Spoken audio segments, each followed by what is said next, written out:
Hi everyone, this is Britton here, and if you're new to the group, welcome. And on that note, I want to keep talking about character.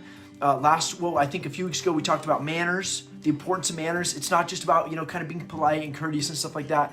Manners are powerful. It presents yourself a certain way to other people. It makes you respectability. That's what manners are about. And then last week we talked about the forgotten virtue. We talked about loyalty and the importance of loyalty and how people don't really talk about that anymore. But loyalty is a good thing. It's how you build a powerful association or union, okay? And then today I wanted to talk to you about honor. Honor is kind of the umbrella, and maybe I should have talked about that first. I think it's the second chapter in this next book. We introduced character, then we talked about honor. And honor is an umbrella, and it kind of like is the embodiment of all of the virtues. It's living according to the Christian virtues. And when you think about honor, most people probably immediately think of the knights, the old medieval knights who lived by these codes of honor. And today, just like the gentleman, the Victorian gentleman embody manners, the knight embodies the Christian virtues. But it's a really interesting story because we don't know the history and how it got that way. Knights were not honorable people in the beginning, okay? Knights were barbarians. They were the most brutal. They were like, basically, if you came by sea, you were called a Viking or a pirate. If you came by land, you were called a knight, okay? And so they were really bad people. They pillaged on the land. Basically, if you had a sword, you're a trained soldier. You had a sword and a horse, and you'd come around to these raiding parties. And a lot of times, you were like warlords, and you'd take over people's villages and rob and pillage. And it created a lot of turmoil in Europe for a long time. And really, what happened was where the knights came from. To give you some history. And this is why it's so important, because now they were transformed. And I'll tell you how they were transformed. It's a miracle. And now, again, we think of the gallant, honorable knight, even though they started off as just the most wretched barbarians. So basically what happened is you have Rome, which it was never fully Christian, okay? Rome split. There was the western half, the eastern half. The eastern half became, the Byzantine Empire. So it became a Christian version of Rome. It lasted much longer than the western half of Rome. But western half of Rome remained pagan, although it was still the hub of Christianity in Rome, Roman Catholicism at that time. There's no Protestantism or anything like that at that time. It's the hub of Christianity, but it's also the hub of paganism. And eventually, as the empire kind of falls apart, these barbarian hordes like the Franks and the Visigoths and the Saxons, and they're going to come through and they're going to start breaking off chunks of the Roman Empire. Around 500 AD, they conquered the Roman Empire. And the Romans, even though we think of them is kind of barbaric and in many ways that they were considered very civilized compared to the Germans, which are the ones who are called the barbarians for a reason, okay? Just like the Vikings, very, very warlike, very brutal. They had a true rape culture of pillage and rape and just horrible, pagans, right? So the Germans come in, they break off chunks of Rome, they start forming up these kingdoms. One of those kingdoms is going to be the Franks. The Franks, Clovis the First, he's going to convert to Christianity through his wife. It's really interesting. I mean, basically Christianity was almost done. Rome fell, and these crazy barbarian pagans come in, and they're just slaughtering the church. They're slaughtering the clergy. They're robbing the churches. It's so easy because they have the relics and the gold and stuff in the churches. So easy. There's no guards. They just come in. So easy to target those for pillage. But Clovis the First becomes a Christian, and he's the king of the Franks. And if you know the story, just like Constantine, he has this vision that if he serves God, it's not a true vision, but this idea that if he serves God, he serves the church, he'll become great. And like Constantine, he establishes a new empire of the Franks, France, okay?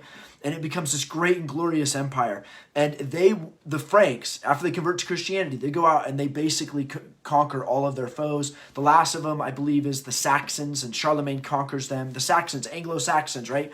They've taken over Britain. They've taken over what would be England, Great Britain, that island. And eventually Charlemagne, in 800 AD, he conquers them. And so he forces conversion. It's controversial today, but they become Christian. And basically all of Europe is run by the Franks, pretty much, the French. And the French are these Germanic barbarian tribes. Okay, so now we have Christianity on the scene. Here's the problem. Although it's kind of Christian and the leaders are Christian and stuff like that, they've conquered all these barbarians and there's no central government. In other words, even though the Franks kind of like everybody pays homage to them and pays some taxes to them and stuff like that, and they're pretty powerful, they really can't control it. And actually at one point they start to lose control.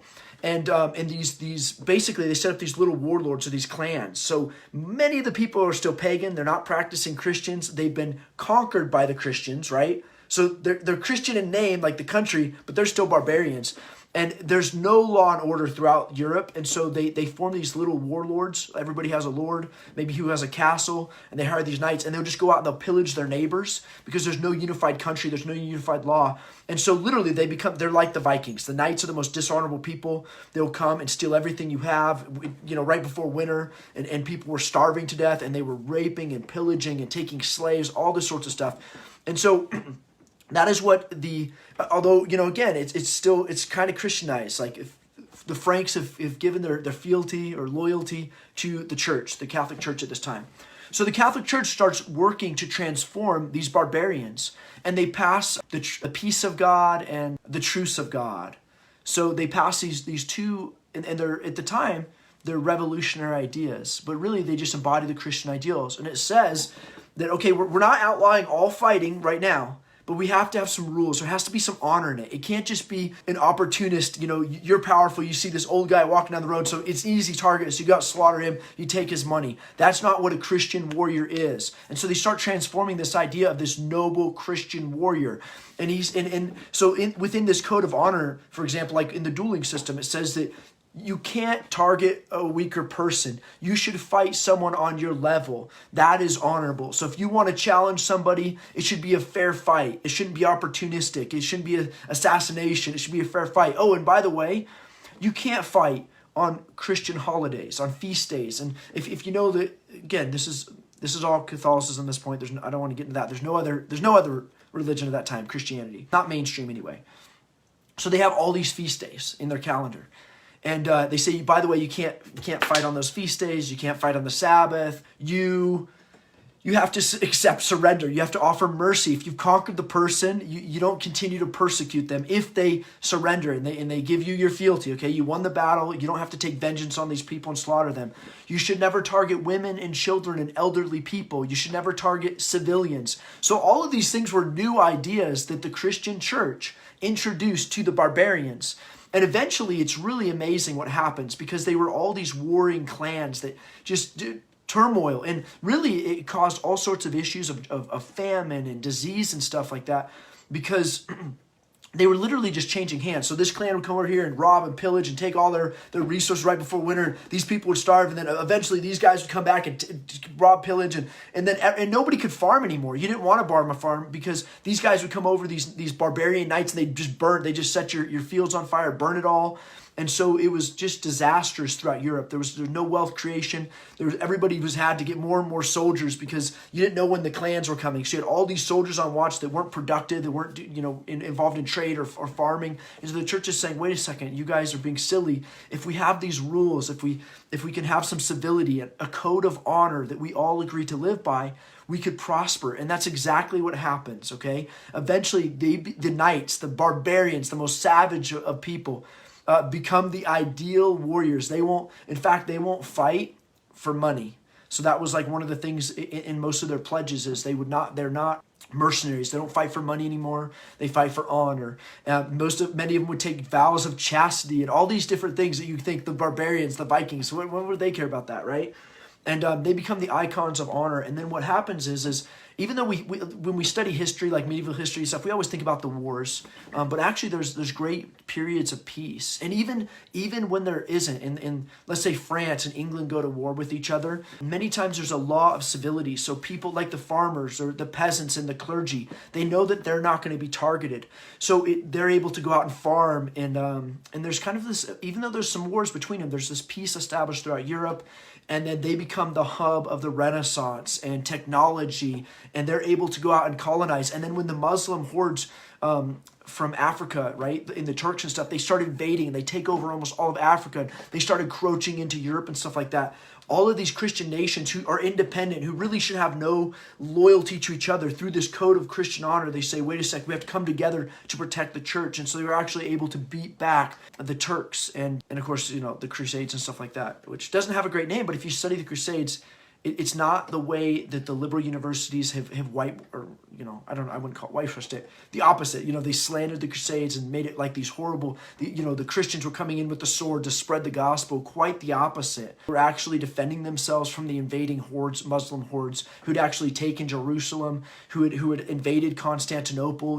Again, the old Roman Christian Empire was still standing. They took that down, and they were encroaching into Europe now, and the Christians united in honor and were able to defend themselves. So honor is something that's central to greatness. It's something that we have to teach our kids. It's something that the prep schools, they all have honor codes, and you live according to honor. I'm not saying that they all embody it. Obama went to prep school, Trump went to prep school, but in some sense, I'd say that they have a code of honor, but it's not like it used to be, I'll say that. But at least they try. When I was in public school, you kind of follow the rules unless you could get away with it. There was no sense of shame with your behavior. In fact, the more outrageous you were in public school, the more disrespectful and disgusting and filthy, and that was considered cool. So the climate of school was the exact opposite of the honor code. If you were dishonorable towards women, you womanized, you were cool. Or if you were disrespectful to authority, that's cool in school. And it's just destroying the youth. And we're seeing this kind of like deterioration in our behavior to where it's just people have no respect. They have no sense of manners. They have no concept of honor. And I see a lot of parents too. They're trying to parent and discipline their kids without honor. So they'll say, this is my rules. While you're in my house, you'll obey these rules. And no appeal to honor. It's an appeal to authority. And authority is part of honor. I'm not saying it's wrong. But what happens is your kid thinks, okay, the reason I have to do this is because I live in this house and my father supports me economically. And as soon as I'm out on my own, I'm free to do whatever I want. And so they kind of retain their attitudes and their bad behaviors, and they kind of hide it from you, or they wait until they can get out on their own. That's not what we're after. We want kids who understand that you must always obey the law of honor, no matter where you live, no matter what authority you have over you, you obey the laws of honor. And so we're going to talk about that in that book, and how it's actually a thing that the Knights embraced at some point. I think deep down inside, they didn't want to be those barbarians. The ideals of honor, of fighting for the right reason, of fighting to defend the weak, being the hero, being the underdog, and defending the weak. That's so much more exciting and empowering to be the good guys. And that's what we want our kids to embody those virtues. So what is honor? What is the honor code? Again, it's basically it's living the Christian ideal, and it was especially for men. It was really created for the soldiers, the knights, to say, listen, war is horrible, but here's how a Christian conducts himself in war. Here's the things he can and cannot do. He doesn't pillage the poor. He never rapes. He doesn't steal. He doesn't look for weak, sickly targets. He doesn't target the church. So, but again, those ideals were passed down in the Christian virtues, which is like chastity. I don't think anybody knows what chastity is anymore. I don't remember the last time I heard about chastity or talked about chastity. My whole entire time in the Christian church, I don't think we ever talked about chastity. You're supposed to just kind of save yourself for marriage. But I didn't really understand the deep embodiment of the virtue chastity. Talk about courage. Courage is another one that's encompassed in the honor code. We tend to think, oh, he's a cool guy. You give him extra props because he's brave. That's not the way it was. If you were a knight back then, living according to the honor system, you were expected to be courageous. That was the law. In fact, you could be punished for being a coward. It was seen as a choice, and it was seen as a duty. Like, this is your duty to be courageous. Totally different mindset than what we would think of today. If a man was acting cowardly or something, we'd probably comfort him, or kids act cowardly. It's okay, I'll protect you and stuff like that. We don't teach them to be courageous anymore. Faith is a virtue. I'm going to talk about that in the next book, what faith is, how to give your kids a powerful faith. All of this is accompanied under the umbrella of the honor code, instilling in your children an honor code. I don't know of any parents who have an honor code in their house. Isn't that funny? But you go to the elite prep schools, that's the first thing you sign is an honor code. I shouldn't have to monitor you. Think about that in schools with cheating. They're always looking for cheaters. The teacher's always on the look for cheaters. You should not have to do that. That should not be it. That kid is already lost. Who cares if he cheats on his test if that's who he is, right? He lacks that honor. He's going to struggle in life. It's not about the grades. Honor is even more important. So really enforcing that honor code. I remember I wasn't always honorable, obviously, in my life. Even in military school, prep school and stuff, I didn't embody it, but I wanted to. It was an ideal I wanted to work for. I even cheated one time. It was really sad. We had this old teacher. He's got to be in his 80s or something. And he was a really cool guy. I think it was Boyd. I missed Major Boyd or something like that. He retired shortly after he got in trouble. But anyway, the entire class, she did stuff like that. But that's irrelevant because we were ashamed. And if we would have got caught, we were ashamed. And we appreciated that ideal. We knew that that's the ideal that we were working for. It wasn't just about rules. It was about honor, maintaining honor. And it didn't matter who was looking. It didn't matter because it's your internal, it's your pride. It was tied to your pride and your dignity as a person. It was not, basically it was cool. The honor code was cool. It was cool to be courageous. It was cool to live up to the standard. Just like in schools today, it's the opposite. It's cool to be degenerate and rebellious. They totally flipped the culture. Okay, so that's it. And then one other thing I talk about, it's really fundamental you need to talk about with your kids is the 3 laws. The one is the Christian law of honor, that I don't take advantage of people. I live this certain way according to the Christian virtues. That law of honor was replacing an old system, which was the law of force or of power. If I'm more powerful, it's my right to dominate and to rule, and you must submit to me through power, my power. The Christian virtues of honor were replacing that, okay? Now that's been replaced. In our society, there's 2 things that rule. There's the golden rule, right? Money rules. That was started during the French Revolution. They started setting up the central banks, which is another story. But then they introduced this new morality to replace the Christian virtues. It's called the law of consent. And basically it says that every person has a social contract that they can enter in. And basically if 2 consenting adults want to do something to each other, or, as long as there's consent, then that's the only morality. That, of course, is the exact opposite of the law of honor. The law of honor says even if you can take advantage of it, even if you can get away with it, you shouldn't. It doesn't, and so according to the law of consent, we see the drug use coming back into play, right? Like people are trying to advocate for drugs. Prostitution has become legal in certain parts of the country. Say, well, if it's 2 consenting adults and they want to conduct a transaction, but of course, according to the law of honor, that is never okay, right? And so we need to introduce that and be very careful that our kids aren't infected with this idea of consent, or this idea of money, of capitalism, that if you can buy it and they want to sell it, it's okay. It's never okay to sell drugs. It's never okay to sell your body through prostitution. It's never okay to purchase those things. Okay, that's all against the laws of honor. Okay, so it's really important that your kids don't get indoctrinated with that new age liberty doctrine, the law of consent, because it can be really confusing. If you go out and dating, look at all the havoc it's wreaking. I talk about this in my book, In the Dating World, the law of consent. And then you say, well, what's consent?